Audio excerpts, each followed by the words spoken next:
मध्य प्रदेश के नौगांव थाना क्षेत्र का बिलहरी गांव, जहां बीते दिनों राशन वितरण के दौरान मचे बवाल ने एक निर्दोष की जान ले ली। गोलीकांड की इस हृदय विदारक घटना ने पूरे क्षेत्र को झकझोर कर रख दिया है।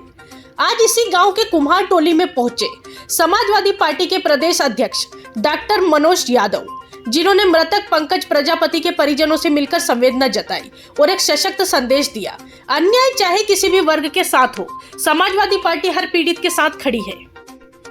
डॉक्टर यादव ने पीड़ित परिवार को दिलासा देते हुए कहा, जब तक न्याय नहीं मिलेगा समाजवादी पार्टी सड़कों पर संघर्ष करती रहेगी। ये केवल एक जातीय वर्ग का मामला नहीं, ये इंसाफ का मामला है।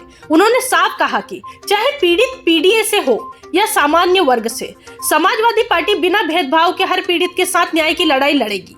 डॉक्टर मनोज यादव ने बताया कि राष्ट्रीय अध्यक्ष अखिलेश यादव को जैसे ही इस दर्दनाक घटना की जानकारी मिली, उन्होंने तुरंत निर्देश जारी किए और समाजवादी प्रतिनिधि मंडल को बिलहरी गांव भेजा। उन्हीं के निर्देश पर मैं यहां आया हूं और जब तक अपराधियों पर कार्रवाई नहीं होती है तब तक हम चुप नहीं बैठेंगे। उन्होंने प्रदेश की भाजपा सरकार पर भी सीधा हमला बोला। कहा कि आज शासन प्रशासन पूरी तरह फेल हो चुका है। दलितों, महिलाओं, गरीबों पर अत्याचार बढ़ते जा रहे हैं, लेकिन सरकार और उनके जनप्रतिनिधियों को कोई फर्क ही नहीं पड़ता है।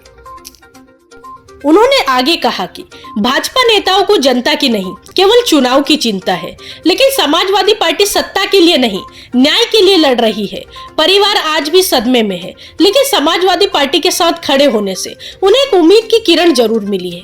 डॉक्टर यादव ने कहा कि वो सरकार से आरोपियों पर इनाम घोषित करवाने की भी मांग करेंगे, ताकि पीड़ित परिवार को जल्द से जल्द न्याय मिल सके। इस पूरे घटनाक्रम ने एक बार फिर बता दिया, जब सरकार चुप हो तो जनता के साथ केवल वही खड़ा होता है जो वास्तव में विपक्ष की भूमिका निभा रहा हो।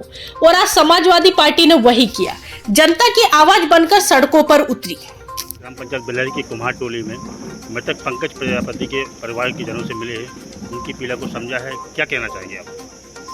ये बहुत ही दुखद घटना है। ये बिन माँ का बेटा था और बिना कसूर के उसे मार दिया गया है यहाँ के दबंगों ने, क्योंकि पंकज की माताजी 3 साल का था तब खत्म हो गई। उनकी दादी बैठी है, इन्होंने पाला हुआ है। और सबसे बड़ी विडंबना की बात है कि वो 5 घंटे तक जब व्यक्ति जीवित था, पुलिस ने और यहाँ के प्रशासन ने बयान नहीं लिया। उसके बाद में FIR दर्ज जो होती है, ये उससे बड़ी भी विडंबना है। इससे ज़्यादा गलत कुछ नहीं हो सकता कि FIR में जो 3 लोगों के नाम लिखे हैं, नवीन पटेरिया, राम सेवक अर्जरिया और प्रवीण पटेरिया।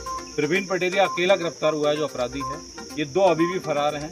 पुलिस, ये लोग कह रहे हैं कि पुलिस अब सही काम नहीं कर रही है, का प्रशासन ठीक काम नहीं कर रहा है और पूरा परिवार बहुत दुखी है।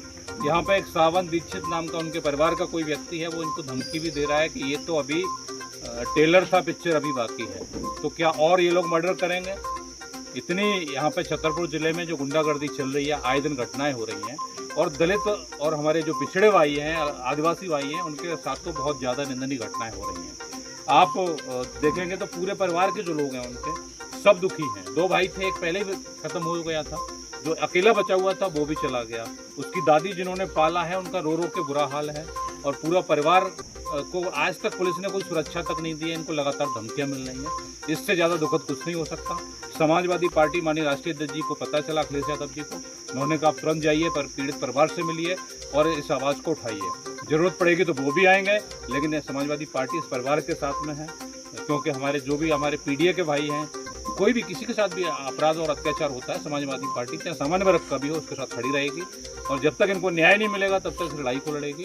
और ये समझ में आ रहा है कि यहाँ का प्रशासन, अभी मेरे DIG साहब से भी बात हुई है, वो कह रहे हैं मैं देखता हूँ, लेकिन जो SP ने फ़ोन नहीं उठाया। अभी SP साहब को फ़ोन लगाया था, उन्होंने फ़ोन नहीं उठाया है। तो कल छतरपुर में हम लोग अगर SP साहब मिलते हैं तो मिलेंगे भी उनसे, इस पर्याय को न्याय देने की मांग करेंगे, जो और इनको सुरक्षा सबसे पहले दी जाए और इनके परिवार में शस्त्र लाइसेंस दिए जाएं, ये हम लोग ये भी मांग कर रहे हैं। और ये सारी चीज़ें कल मांगे रखी जाएंगी और जो 2 लोग फरार हैं उनको तुरंत अरेस्ट किया जाए, नहीं तो कोई बड़ी दुर्घटना हो जाएगी जिसकी जिम्मेदारी यहाँ के TI और SP पुलिस प्रशासन की होगी। जहाँ तक कि देखा है, छतरपुर जिले में लगातार अपराध घटित हो रहे हैं। आज भी एक घटना घटित हुई है, इसके पहले भी एक लोहड़ी लौकेश नगर के पास भी एक महिला के साथ घटना घटित हुई। तो समाजवादी पार्टी इस पूरे मामले को लेकर क्या रोड पे आएगी या क्या आगे करने के? बिल्कुल, हमेशा जहाँ भी घटनाएं हुई हैं, समाजवादी पार्टी हमेशा घटनाओं को उठाती है और जब से मुझे मेरा कार्यकाल क्या आपको लगता है मृतक पंकज प्रजापति के परिवार को न्याय मिलेगा? क्या विपक्ष का यह संघर्ष सत्ता को झकझोर पाएगा? अपनी राय कमेंट बॉक्स में जरूर बताएं। जी मीडिया टुडे के लिए नौगांव से आकाश यादव की रिपोर्ट।